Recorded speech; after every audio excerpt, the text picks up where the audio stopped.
మనకంటే పిల్లలకి ఉండే భవిష్యత్తు కోసం పోరాడతామని అందరూ ఏ పార్టీలు అత్యధికంగా కాకుండా కలిసికట్టుగా పోరాడితే ఆదోని జిల్లా కోసం సాధిస్తామని సభాముఖంగా తెలుపుతున్నాం. అలాగే ఈ యొక్క మనకు ఆదోనికి వెళ్ళాలంటే వేలవనూరు వెళ్ళి అక్కడికి 50 కిలోమీటర్లు ఉంది.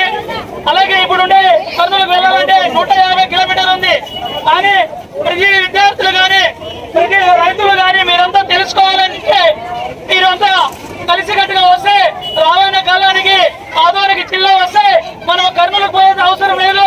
ఆదోనికి వెళ్ళి 30 కిలోమీటర్లకు వెళ్ళి మన ఏదైతే రెవెన్యూ డిపార్ట్మెంట్ కానీ రిజిస్టర్ ఆఫీసర్లు కానీ అలాగే ప్రతి ఒక్క కాలేజీలు కానీ మెడికల్ కాలేజీలు కానీ ఏదైనా కానీ మనకు జిల్లా అయితే బాగుంటుందని ప్రతి ఒక్కరు మీరందరూ కలిసి గట్టిగా పోరాడదాం. ఆదోని జిల్లా వచ్చేంత వరకు పోరాడదామని సభాముఖంగా తెలుపుతున్నాం. అలాగే మీరందరూ కలిసి చేయి కలుపుదాం. ఆదోని జిల్లా సాధించే వరకు వదిలేకుండా చూసుకుందామని సభాముఖంగా తెలుపుతున్నాం. అలాగే ఇప్పుడు మన రైతు సంఘం కూలి అధ్యక్షులు అన్నగారు మాట్లాడాలని కోరుతున్నాం.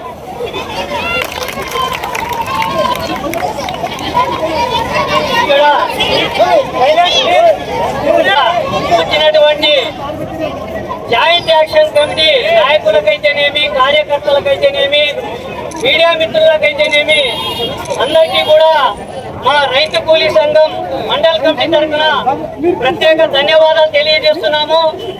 ఈరోజు మనకు ఏదైనా మరి ఆరోగ్యం సరిగి లేకుంటే కర్నూలుకు వెళ్లాల్సిన పరిస్థితి ఉంది. మరి ఈ రోజు మ్యాలిగ్నూర్ అయితేనేమి ఆల్వే అయితేనేమి నదిచాగి అయితేనేమి మరి కర్నూలుకు 150 కిలోమీటర్లు ఉంది. మరి ఆరోగ్యం బాగలేకున్నా ఆ పేషెంట్ ని కర్నూలుకు తీసుకుపోయే లోపల మార్గ మధ్యంలో ఎంతో మంది చనిపోతున్నారు. కాబట్టి మరి దాన్ని దృష్టిలో ఉంచుకొని మరి రాష్ట్ర ప్రభుత్వం అయితేనేమి కేంద్ర ప్రభుత్వం అయితేనేమి అట్లాగే మరి ఈ రోజు విద్యార్థులు పెద్ద పెద్ద చదువులు చదవాలంటే మరి హైదరాబాద్కు కర్నూలుకు పోవాల్సిన పరిస్థితి ఉంది. అట్లాగే మన రైతులు సమస్యల మీద కలెక్టర్ ఆఫీస్కి పోవాలంటే మరి 150 కిలోమీటర్లు ఉంది. రైతులైతేనేమి కార్మికులైతేనేమి కర్షకులైతేనేమి ఆరోగ్యం బాగలేకున్న వాళ్ళైతేనేమి మేధావులైతేనేమి అందరూ కూడా ఈరోజు కర్నూలుకు పోవాలంటే చాలా ఇబ్బందికరంగా ఉంది. కాబట్టి మరి పెద్ద పెద్ద ప్రాజెక్టులు రావాలంటే ఆదోని జిల్లా కావాల్సిందే. పెద్ద పెద్ద చదువులు చదవాలంటే ఆదోని జిల్లా కావాల్సిందే. పెద్ద పెద్ద హాస్పిటల్స్ రావాలంటే ఆదోని జిల్లా కావాల్సిందే. ప్రతి ఒక్క రైతు సమస్య కావాలంటే ఆదోని జిల్లా కావాల్సిందే. ప్రతి ఒక్కరు ఆరోగ్యంగా ఉండాలంటే పెద్ద ఆసుపత్రి కావాలంటే మరి ఆదోని జిల్లా కావాల్సిందే. కాబట్టి ప్రతి ఒక్కరు కూడా ఈ ఆదోని జిల్లా కోసం ప్రతి ఒక్కరు త్యాగం చేయాలి. అట్లాగే మరి ఈ రోజు మన పక్కన ఉన్న తెలంగాణ కోసం చాలా మంది ప్రాణ త్యాగం చేసినారు. మరి ఈ రోజు మన ఆదోని జిల్లా కోసం ఎవరైనా ప్రాణ త్యాగం చేసినారంటే ఇంతవరకు కూడా ఎవరు ఒక్కరు కూడా ప్రాణ త్యాగం చేయలేదు.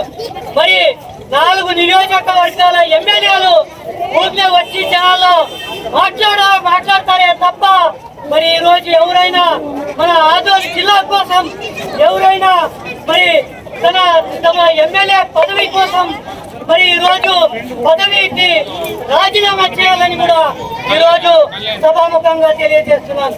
4 కాన్స్టిట్యూషన్స్ ఎమ్మెల్యేలు మరి మన ఆదోని జిల్లా కోసం రాజీనామా ఎందుకు చేయకూడదని నేను ఈ రోజు అడుగుతున్నాను.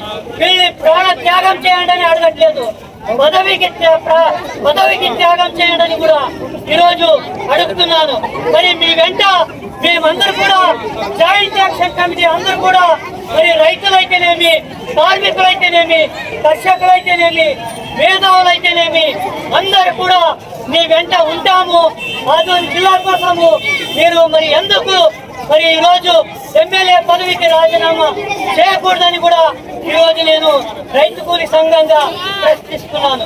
దయచేసి ప్రతి ఒక్కరు కూడా ఈ ఆదోని జిల్లా కోసం చేయి కలపాలి, ఆదోని జిల్లా సాధించాలని కూడా తెలియజేస్తూ ఈ అవకాశం ఇచ్చిన జాయింట్ యాక్షన్ కమిటీకి, విద్యార్థులకు, మీడియా మిత్రులకు అందరికీ కూడా మా శ్రీకయ్య పార్టీ తరఫున ప్రత్యేక ధన్యవాదాలు తెలియజేస్తూ ముగిస్తున్నా.